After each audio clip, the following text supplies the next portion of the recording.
Sup Nation, Garth here, and today I'm doing a deck profile of my Super Dimensional Robo deck with Daiyusha and stuff. Yes, as you can see I'm using some awesome Daiyusha sleeves, since they're hard to come by than the Super Dimensional Robo Great Daiyusha Mega Awesome Stuff sleeves, so yeah. Let's get into it. Starting off with the starter, which is Dimensional Robo Daiyusha.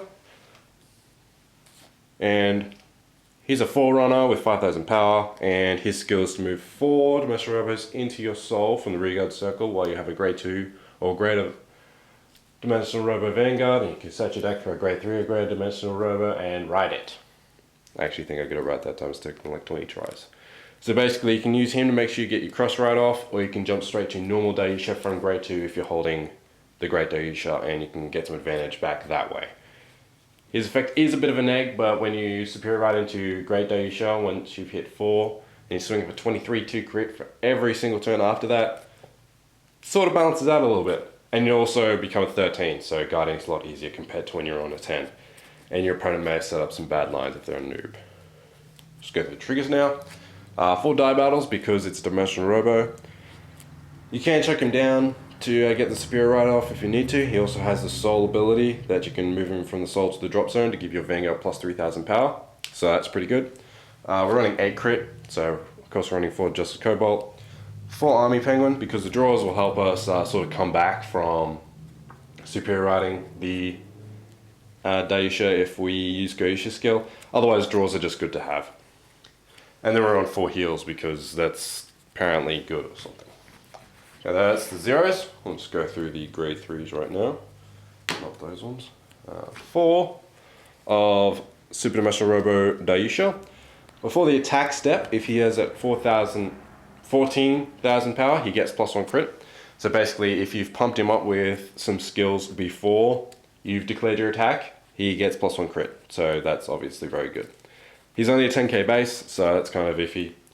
But he is in there purely because we need cross ride into the Great Daiyusha.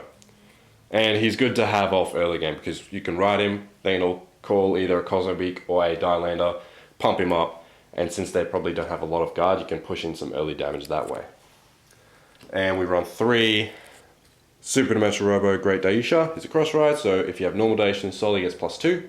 His limit break skill is if you have 3 or more Dimensional Robos in your soul, he gets +2000 and +1 critical during your turn. So basically, if you ride a grade 1 Dimensional Robo, a grade 2 Dimensional Robo, and a grade 3 Dimensional Robo, like Daiyusha, his skill will be active. If you happen to misride on one of those, that's where Daiyusha comes in handy. He makes your grade 3 Vanguard not a vanilla, if you happen to ride incorrectly. Or if you just need to search him out and get that off now because you're getting bullied by 20k columns all day, every day, then it's good to be able to superior ride into that. So that's a grade 3 lineup. I have been trying to test Kozma Great. It has had some varying amounts of success.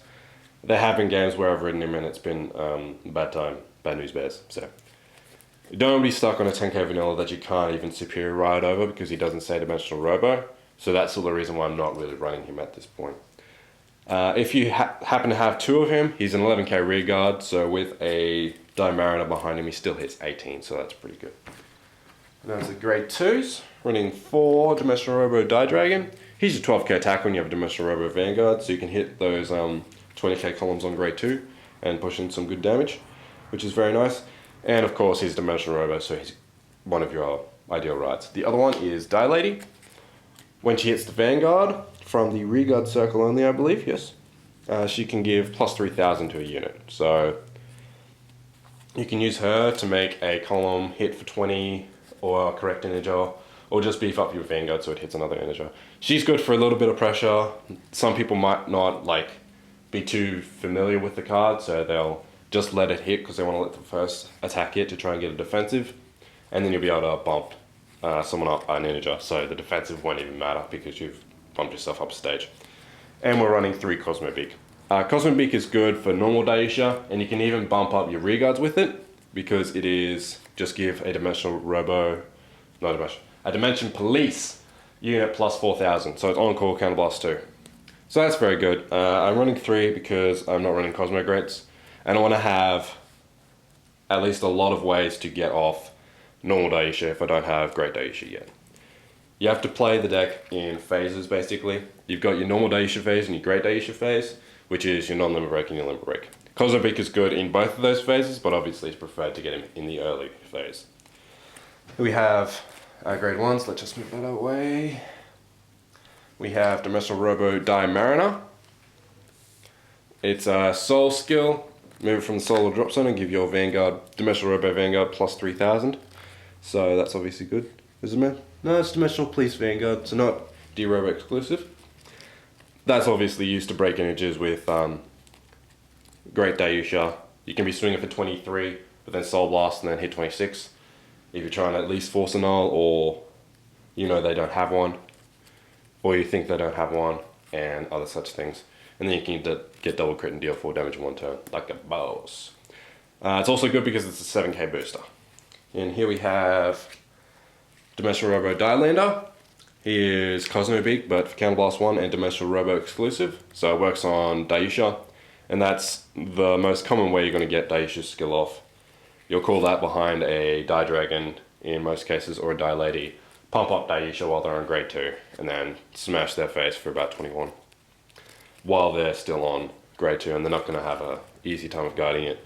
Since it's the first turn you've got Twin Drive, there's a chance that you're going to get a crit, and you can deal 3 damage in one turn, which is very nice. I'm running 4 Caranoid Daisy. I feel that 8k is very relevant, just with people playing Crossroads a lot, and it also helps against certain matchups like Gold Paladin and Royal Paladin, where Alfred and Azel and Garmor are generally only a 10k. Also good against Zeal if it doesn't get its right chain off, and all the other things if they don't get the right chain off, etc, etc. You can get Die Dragon to hit the Magic 20. You can also put it behind Vanguard, and when you have your Limit Break active, you'll be hitting 23, which is good for the cross. And if you aren't on Limit Break yet, and you've Superior ridden into Great Daiyusha, you hit 21, so that's still very good. And we're running 3 nulls, because nulls are very good, obviously. We don't have break rides, so it's not ultimately like important to have 4 for just in case of that big turn and you happen to have damage checked all of them. But they're good to have. Not as important since we have a 13, so we have that certain amount of defense, but it's still good to run the 3. I don't think I'd run 4 just because of space issues, and drawing too many of them is a bit sacky. So yeah, that's basically the deck. The basic way you want to try and play is make sure that you're not superior riding into him before you need to. You got to sort of time it correctly. There's no point in superior riding into him using all of your cards that you have and then have nothing to be able to come back from it. So I sort of like, if you have no other options, then superior ride into him because he's 13, and once you get to Limit Break he'll be very threatening. But normal Daiyusha is still a very good card in my opinion. He still hits good numbers and puts on good pressure with his crits while you're still drive checking crits, so they'll have that sort of mindset where they want to just guard everything when you get those crits off drive checks. And you also need to remember that you need to bully their rear guards while you're sitting on normal Daiyusha, because making 20k columns is very easy, making 15s is very easy, so you want to be able to punish them for trying to bully you around and that kind of stuff. He is basically what Perfect Riser should have been. Perfect Riser is a bit of a high risk, high reward sort of play, whereas this can balance it out, and all you need to do to get his skill off is ride a grade 1, 2, and 3, and we have those options there, so it is very good. So yeah, that's the Great Daiyusha deck profile. I don't believe it's going to change anytime soon until we get Die Brave, so that's still very good. That's the Japanese promo, and then I can actually have some variants in my grade 1 lineup, or just run some more Dimensional Robos instead of the 8k. Just depends. But I think this is the way the deck is going to stay for a little while. And that's about it. So remember to like, comment, and subscribe. Check out our other videos. We put up card fights every single day of the week. And I put up videos every so often-ish. Trying to do Monday, Wednesday, and Friday, but sometimes it just doesn't go the way I like it to. I have been Words are hard to use, apparently. I put up I Got Mail every so often when I order stuff in because I like to waste my money on stuff. And I will try and get back into doing the vloggy-doos of vlogginess and try and get Jono the Troll back on the camera and all that kind of stuff. But yes, this has been the Great Daiyusha deck profile. This has been Garth from the Cardfight Nation, and we'll see you in the next one.